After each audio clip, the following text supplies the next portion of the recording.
So I'm the manager of regional planning with Halifax Regional Municipality. I'm here to talk today about Center Plan, which is a planning document or tool that really kind of is a bit of the causality for what you see with rising markets and things like that, and it's how the municipality is responding to growth pressures, and when I say growth, population growth, and so forth. So it's a comprehensive document. I'm going to get right into it. Given the numbers of people here, I'm going to ask maybe we hold the questions until the end so that I can try to fly through this as quick as possible. It's a long presentation, so I'll see what I can do. So, started to get into the purpose and context already, so let's keep going.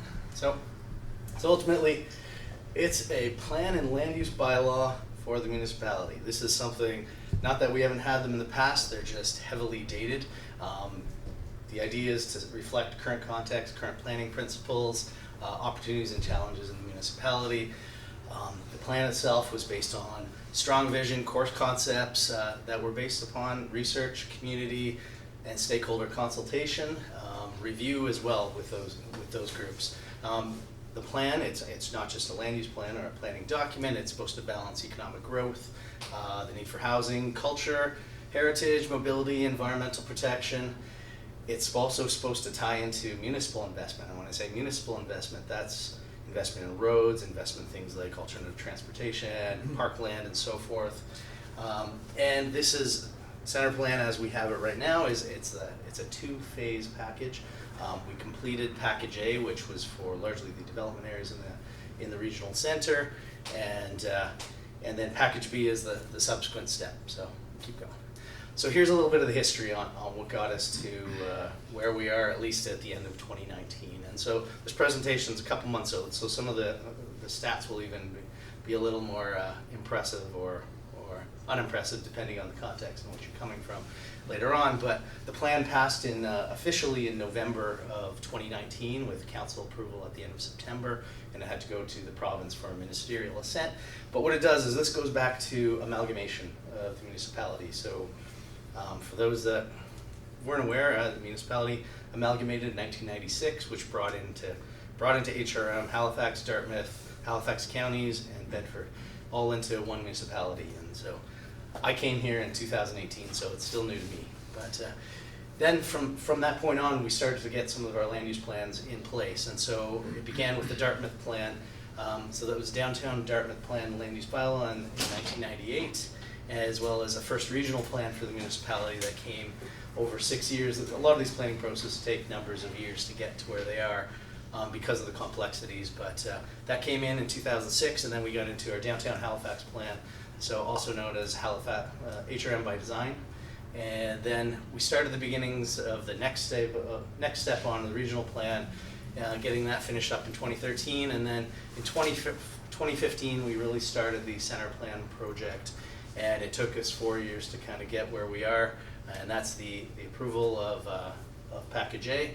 As part of the background information, that also includes things like the Integrated Mobility Plan, the Green Network Plan, and some other aspects that sort of are the supporting documents that help guide the plan. Next.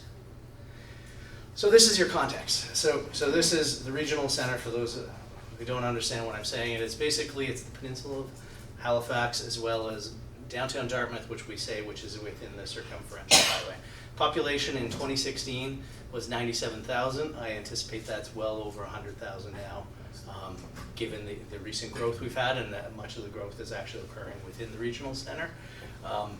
Beyond that, this, funny enough, was actually a lower population than used to be in the peninsula. Years ago, it was about 30 or 40 years ago was the highest time, so we actually lost quite a bit of population in the regional center, and that has to do with declining household sizes and the number of people that make up a family and that occupy homes. So we're trying to get it back up to where it was effectively.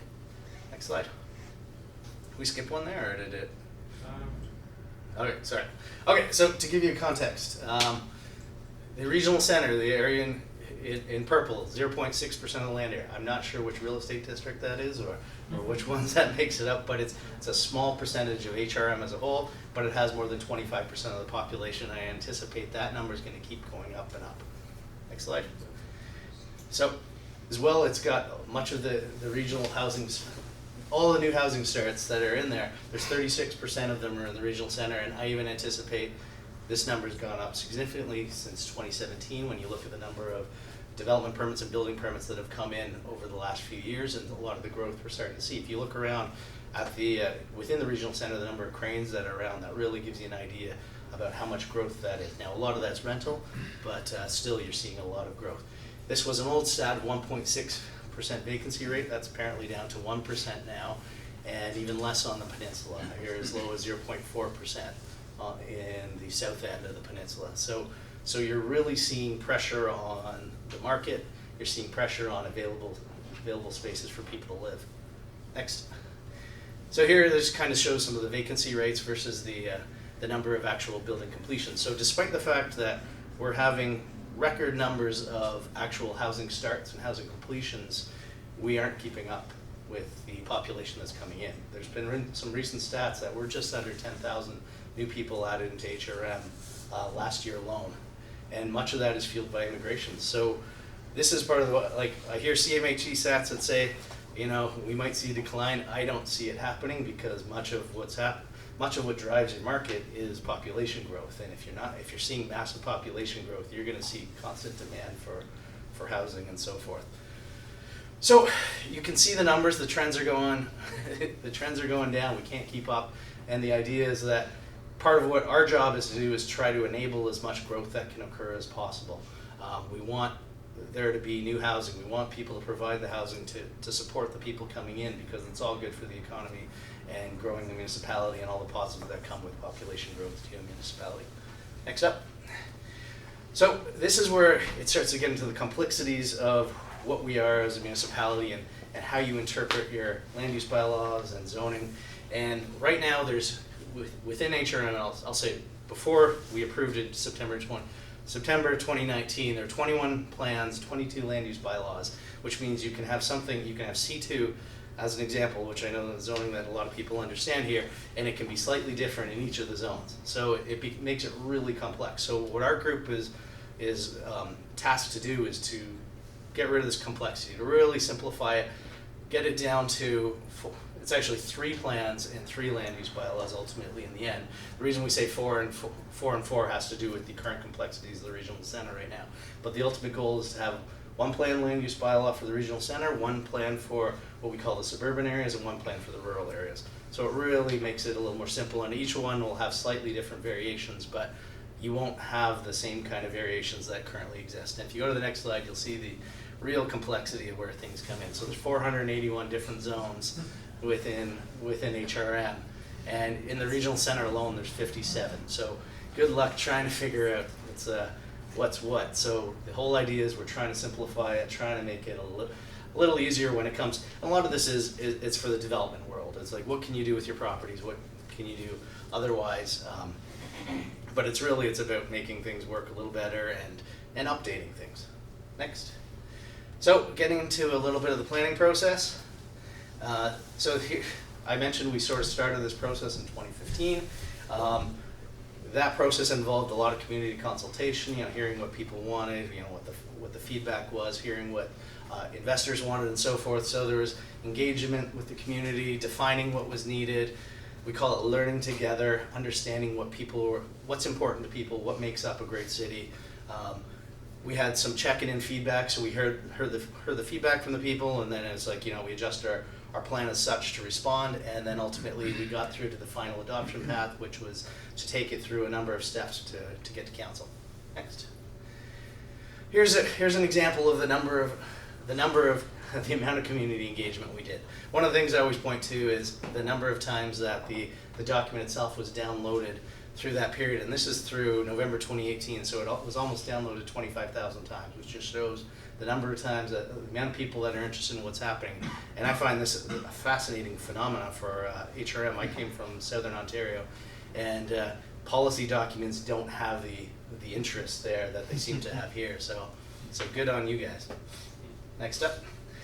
So I touched a little on the fact that this document is a multi-phase document. We have Package A and we have Package B. Package A dealt with all the land, so apartment buildings, mixed-use buildings, and it was neighborhood planning for large sites. So you have downtown Dartmouth, centers, corridors, higher order residential, and future growth nodes. Package B, which if all goes well, we'll actually have the first draft released about a week from tomorrow. Deals with small apartments, townhomes, duplexes, single units, as well as employment lands, so industrial, institutional lands, and park lands. So they're both very different. The reason we broke it up is just the complexity of the document and the ability to move through something. So we ultimately split into the two phases. Next slide. Here's just to show you the complexity of the documents and how we got there. We started with what we call our purple document, which was really our visioning document for how do we proceed going forward with center plan. Then we came out with our draft document and ultimately have a final document, which is really, it's 3 documents in itself. It's the planning strategy, the land use bylaw, as well as design guidelines that ultimately affect things. And then there's amendments package that actually allows us to bring it forward. The complexity of this changes when we come to package B. What happens is all of package A will be adopted again through package B. So it'll be basically 2 documents in total. Next slide. This is the complexity that got us to where we were and the number of committees that we had to go to with this document to get it there. You can see all the different committees that all had their say, that all provided feedback, and then we had to get through to ultimately see it approved. Next slide. I'm going to get into a little bit of the core concepts. So this is really what makes up, largely it's planning in general, but in HRM, these were the things that we focused on. So complete communities, human scale design, pedestrian first environments, and strategic growth. These were all key things that made up our vision for how to move the municipality forward with our planning regime. Next. And I'm going to get into the urban structure. I touched a little on some of these before, but up here you can actually see within the colors, these are the lands that we touched through package A. Everything that's not colored on there is part of package B that falls in the regional center and will be dealt with through package B, and you'll start to see those draft recommendations coming out next week. So getting into it, you have your urban structure. So this is downtown Dartmouth. We didn't bring in HRM by design or downtown Halifax. That's coming as part of package B because of the complexities that came with that plan. But what it does is there's certain designations, so it's really identified as major growth area. It's very much similar to our centers, which I'll discuss shortly, but it's really where you can see a lot of the growth and development expected to come in the municipality, and it's also about where you have many uses. So it's really, the plan is about opening up the uses you can provide in certain areas of the city, so that you can provide office, you can provide retail, you can provide residential all within one. There's flexibility if you don't want to do that. There's certain elements that are required, but downtown Dartmouth itself also includes 4 character precincts. It includes a proposed heritage conservation district. It has the transitions that go to the low-rise neighborhoods adjacent, which will also be dealt with through package B, and as well as includes 2 pedestrian-oriented streets. That's Portland Street and Octorlony. Next. I touched a little on centers. So again, centers is where we want to see a lot of the growth in the municipality happening. And so I say that is because you direct growth to certain areas, then you can provide the services that go to those areas as well. And so when I say services, it's things like transit, it's active transportation, it's all the positives that go with, when you get growth, you can direct other services there. So it's like you can improve the transit system when you have more people using it, which means you can have higher frequency of routes, you can have all these things that go into making a city great. And so there's two zones within the centers. One is CEN 2 and one is CEN 1. So CEN 1 is really about transitioning to the adjacent neighborhoods, and CEN 2 is really where the greatest number of uses are, as well as most of the development. There are 6 centers right now identified in the regional center. Next. A lot of the growth is also being directed to what we call our corridors. So there's a corridor designation, and there's quite a few. There's 15 corridors within the regional center, and it's really about lands that are abutting transit routes, but are also near established residential areas. They provide a mix of uses, so it provides those commercial shops or restaurants or otherwise, which also supplement the adjacent residential areas. It's low to mid-rise forms, and then some tall mid-rise. And when I say that, so 6 stories is what we go up to mid-rise, and tall mid-rise goes up to 8 stories. So you're going to see a lot of it. Well, hopefully we're going to see a lot of development happening along these stretches. It all depends though, because it's individual landowners the municipality can enable. We can't require development. Next. Other areas of growth that we're looking at in the municipality are higher order residential areas, and so these are areas we're often within established residential neighborhoods or near them, where you really want to direct growth, but you might not get the same kind of commercial uses. You're not necessarily looking at that on-street commercial activity, but you do need to provide some growth. So these tend not to be the biggest of buildings, like we're talking HR1, which will go up to about 8-story buildings, and then HR2 up to 12 stories. So still, it's growth, but it's not really, really high rise like we're trying to push forward in our centers. Next. And then a lot of our future growth we've identified in future growth nodes within the municipality. So there's 10 that have been identified. So these can include things like Penhorn Mall, Micmac Mall, the Young Street Superblock. So they're throughout the municipality. It's really like these are areas where we continue to have future planning needing to happen, but we do anticipate a lot of development happening in these areas. Some of these areas have a little more detail completed, a little more planning done, but a lot of them are really up in the air. Other ones, Dartmouth Cove, Shannon Park, these are some others that are really we've flagged for future growth in the municipality. Next. I'm going to get into a little bit of the policies and regulations. So one of the key things of this plan is really it's a form-based plan. So it's really about good urban design, providing buildings that improve upon the community, improve, as I mentioned, things like human scale, pedestrian first environments. So there's things that are protected, and there's historic view planes and ramparts to the Citadel. There's as well as to Dartmouth Common. There's waterfront view corridors. There's view terminus sites and view lines. We've also added wind protection and shadow protection for parkland. So these are things that we look at development and we're trying to encourage in certain areas and discourage in other areas because it's going to impact parks. Or if you're going to build, you have to ensure that you're not going to cause bad wind problems. Probably most of you know there's some spots when you walk through the downtown where the wind almost knocks you over. The whole goal is that there's ways to reduce that. It's why we do a lot of what we call tower podium design. So when you have a tower and you have a podium at the base of a tower, what that podium does is it actually deflects the wind that would otherwise be coming down off that tower. And so you don't actually feel it. It actually feels far more comfortable to walk along. You don't feel overpowered or overwhelmed by this large tower next to you. It's like that feel when you walk down a nice commercial street. Then we get into a little on building design, and so we have limits on what we call floor area ratio on certain sites. So it's kind of providing flexibility with development by saying we're allowing you to build something, and think of it like a big block of clay. It's like you have that entire block of clay to develop. You can stack it if you want. You can mold it as you wish, but you can only work within that size block of clay to do your development. So when I use floor area ratio, if you were to take this table as being a floor ratio 1, you could build something the size of this table, 1 level. If this had a floor area of 2, you could build 2 levels. If it had 3, you can build 3. So the idea is you can do that, but you can also stack it. So you can say, oh, I only want to build on half of this. So if it's a floor area ratio 2, you can do 4 stories. So it's working within the site to allow development and allow the flexibility that you can look at. Everybody's got different ideas of design and all that and how they want to build their buildings, and there's economic efficiencies with certain design. That's the whole idea with providing this flexibility to the development community. We're looking at maximum heights in the regional center of 90 meters. So you can't go above that. There's some areas and other implications that will impact that. Things like what we call rampart heights. So ramparts are the tops of the Citadel as you stand inside the Citadel, and if you look up, you're not supposed to see any development effectively in there. The whole idea is that you're recreating this historic fort feel from the origins of time. So it does limit how high you can go with development, and so that's one of the things that has been around in the municipality for years, and they've chosen to keep it going forward. Other things are things like building envelopes are limited, front and side flanking yards, you've got setbacks. These are the things that start to impact how you can build. We have street wall height minimums. Ideally you have to have a 2 to 3 story street wall.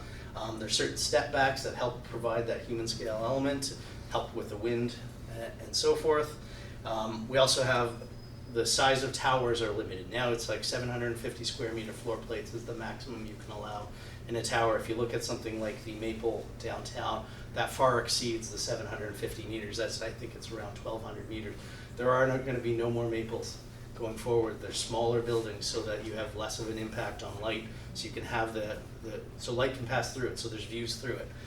There's separation distances also between the towers to ensure that light and wind can all move through. Next. Key part of the plan is pedestrian-oriented streets. So it's focusing on these streets, ensuring that the uses are there, that you can have them on the streets. It's encouraging active uses, discouraging big blocks of stores without some articulation, subject to certain rules. Really give you that feel. But it's really about what's being brought in new. Next. I spoke a little about transition earlier.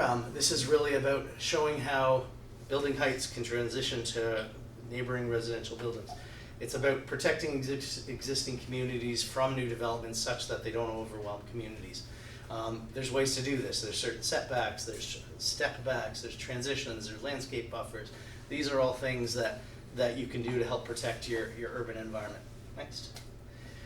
Culture and heritage is a big part of our plan. A lot of things we hear from a lot of residents is the importance of our city as a heritage place. We have a big tourism industry because of the heritage structures, and we're looked to quite well as having a lot of our remaining heritage, and I think that's a function of not having been a super successful city for years, such that we didn't demolish everything, so we're left with these wonderful resources. So as part of that, we've got 9 proposed heritage conservation districts, one of which is recently approved, so we're actually down to 8. So we have three existing heritage conservation districts. So within these areas, one of the exciting things is if you protect your heritage, you actually get more. So one of the things you actually are provided with, what we've effectively eliminated for the most part within the center plan, is what we call a development agreement option. And the development agreement is where you kind of like historically the way the city is built, where you go in, you negotiate with planners, you go and you come up to something with council that says we're going to build this. We've effectively eliminated that with the center plan. The only difference is when you have a heritage property, we're willing to give you more rights to protect that heritage, and you're also you're able to access other benefits such as grants, heritage grants, or some of your density bonusing funding. That can all be put back into the heritage. The whole idea being the heritage, we've flagged the heritage as being really important to the municipality, and so we want to ensure that people respect it and they get it. So I touched about a little of these other things, but it's big, and it's also, the abutting property is also impacted by heritage. Next slide. So I spoke about the conservation district. So the ones in red are those that are approved, and immediately below the one in red to the right, that's also approved. So the ones approved are the Barrington and Schmidtville, and then now we have at Old South Suburbs. So those are the 3 approved, and then the others you can see on there are all proposed. The next one up will be historic properties, which is just north of Barrington, and then the one after that we have downtown Dartmouth coming, and then we'll gradually get to the other ones. Next. Housing is a big thing. This probably impacts this group more than most of these other categories, but it's really about looking at new and infill developments, looking for mixes of unit types. So there's actually no maximum unit counts within buildings. We actually just focus on floor area. So you can go really tiny units if you want. We're looking at shared housing, work-live units, home offices, secondary suites, backyard suites. These are all things that are being brought forward. Density bonusing, which is part of the development, and I think I touch on a little later. We're really looking at putting that back into affordable housing, and we're taking that as a cash fund that the municipality can then leverage with other levels of government to approve upon that. There's other things like partnerships and other tools with the affordable housing groups to move forward as well. Next. So right now we're looking at 2031, we're looking at 40% of the growth at least going to the regional center.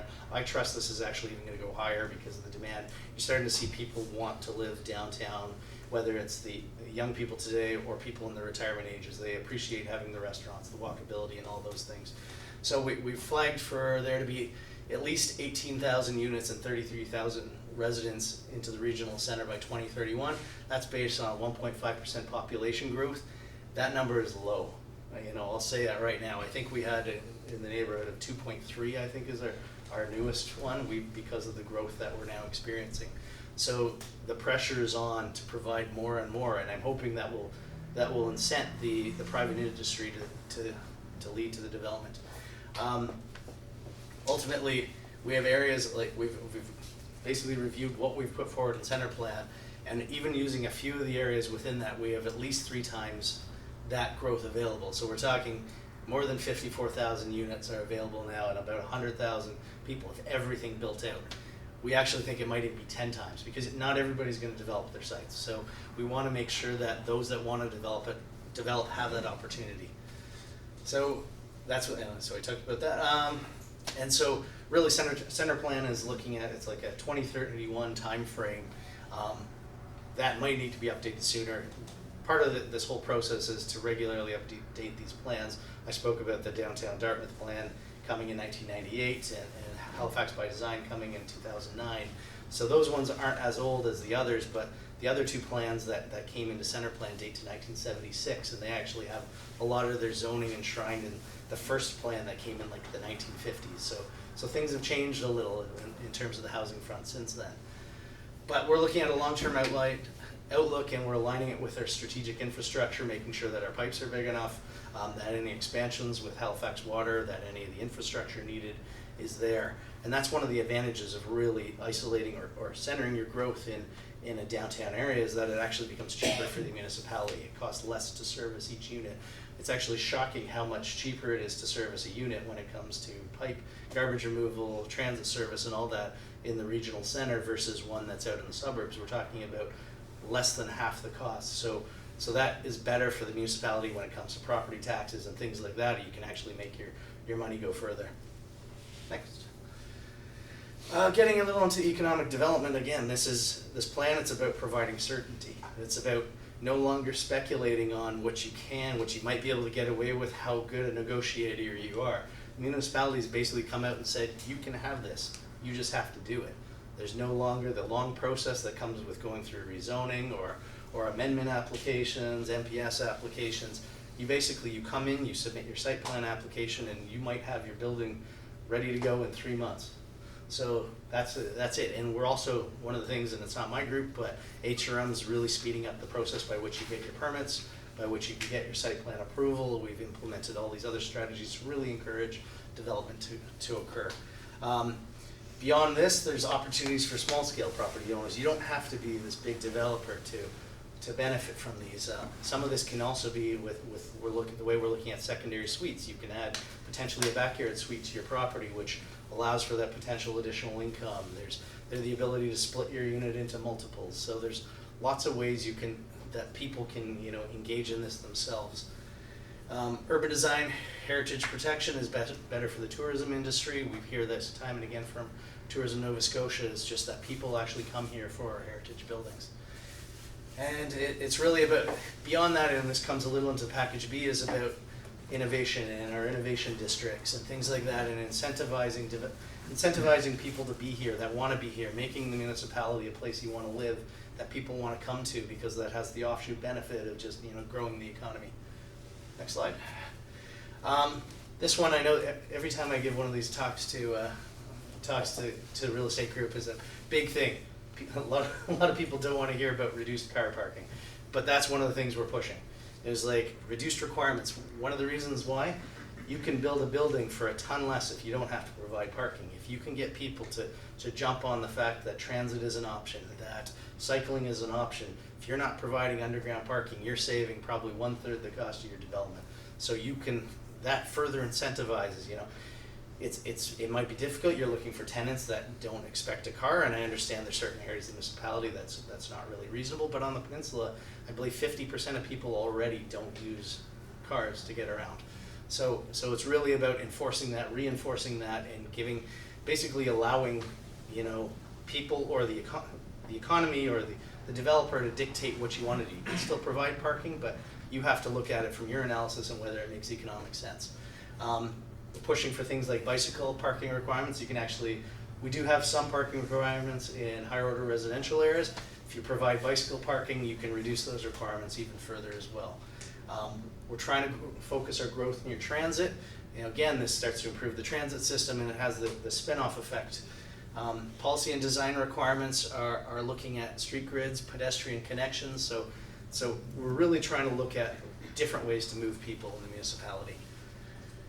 Next slide. A little touch on environmental regulations. This isn't really a big part of a local plan. This is mostly a part of our larger regional plan, which we're going to be going through an update very shortly as well. But some of the things that are impacted here are coastal area elevations. So with rising sea levels and that, expect some changes to how close you can build to the water. There's certain buffers expected for water courses. Water courses isn't a big thing in the regional center. We don't really have major water courses, but it's something to know, and it's going to come with our later plans more. And similarly, wetland protection. Next. A focus on sustainability. This is always something that's important. Again, we touch a little on transit. It's good for the long term. There's a focus on food security and urban agricultural uses. You're now allowed to have chickens. You're now allowed to have bees. These are things that you can now have as part of your property as long as your property is large enough. The requirements for green roofs. So green roofs are basically green roofs, which basically are a way to harvest stormwater, reduce the effect on sewers and otherwise, so that when you have major storm events, you don't have a lot of flooding and so forth. The introduction of landscaping that also helped to reduce stormwater runoff. I touched a little on parking, as well as open space policies. So open space being our parkland and having certain expectations. Next. Get a little into the planning tools. This is some boring stuff. I'll try to. So there's there's development permits are the ways you can build. There's 9 exempt categories. The idea is that they're going to expire. We're trying to get away from a lot of these things, but there's clear application requirements, and it's approved as long as your land use bylaw provisions are met. Next up. Site plan approval. This is the big one as it relates to center plan.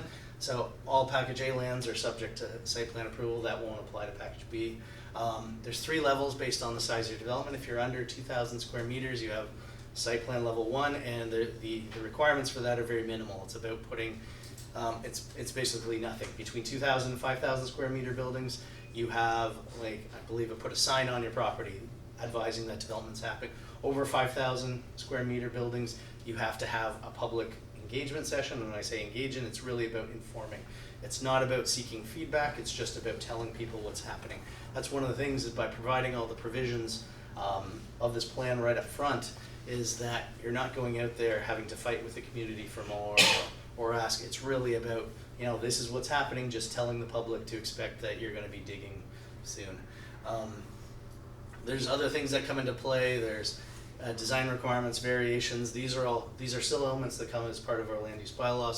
So if you have site-specific oddities, we'll say you have elevation variations on your property, that's taken into account, so you can have certain variations to what your requirements are.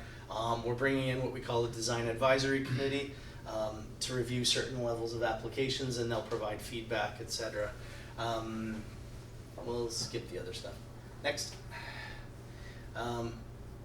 Touched a little on site plan approval requirements, but what they are is they're basically right in our land use bylaw, so it's really straightforward. This is what you're required to do.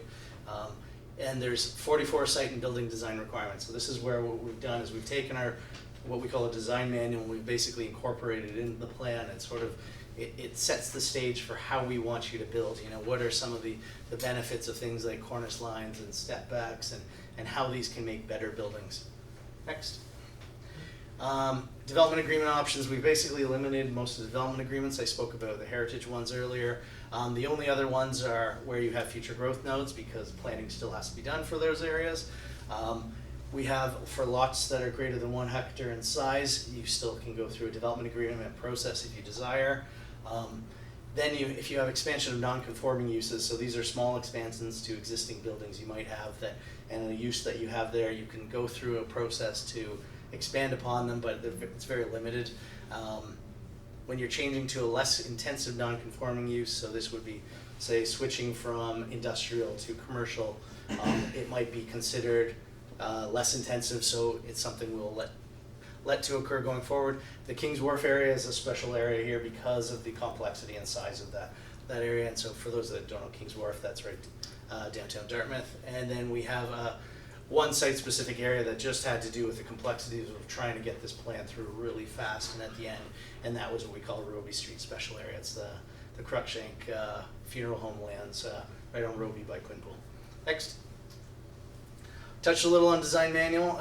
This is really a guiding document that will help encourage good development in the municipality, but beyond that, we'll also be using it for Urban Design Awards. So we're going to have another set of Urban Design Awards coming this year, October 4th, I believe, if I recall, and the call for nominations will be going out shortly. It's really about seeing the municipality as a leader when it comes to urban design. Next. So this is incentive or bonus zoning. This is something that comes with development. There's now a requirement that if you basically build above 2,000 square meters, you're subject to incentive or bonus incentive or bonus zoning payment. So there's variations. So basically, we're looking at money in lieu for things like affordable housing, heritage conservation, public art, improvements to municipal parks, affordable community or cultural indoor spaces, and we're also looking at parkland acquisition coming through Package B. On-site options would include public art. So if you're providing public art on your development site, or if you're a heritage building, you can use your incentive or bonus zoning towards the preservation of your building on site. So that could be using it towards, new windows or so forth. So density bonusing is something that this is one of the things that community gets for taking development. So it's the impact to your local community. Part of this is how you give back.